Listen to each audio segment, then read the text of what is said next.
Welcome to the Gaggia Home Barista Academy. We would like to share with you the secrets of traditional coffee specialities to relive every day at home with the barista's rituals. Today, we will explain how to prepare a creamy cappuccino based on the traditional recipe.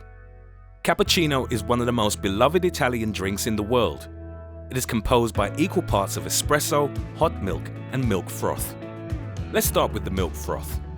That is fundamental in making a perfect cappuccino. Milk froth needs to be homogeneous, shiny and uniform like a cream, consistent and with no bubbles. After 2 or 3 attempts, the right equipment, and a little effort, you will become experts in preparing cappuccino. For a good milk froth, the secret is to use high-quality, cold, whole milk. Before frothing, it is important to slightly move the steam wand outwards in order to insert the jug directly under it. Now it's time to switch the classic Gaggia on. When the on-off and coffee temperature lights are steady, you can start to brew an espresso in a large cup, following the traditional recipe to make Italian espresso. Then press the steam button.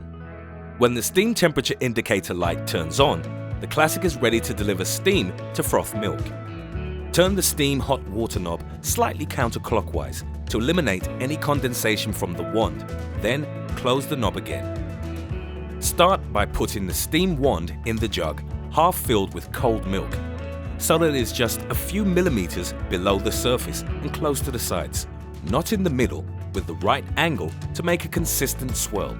Turn the steam knob at the maximum level. During this phase, there is maximum air absorption.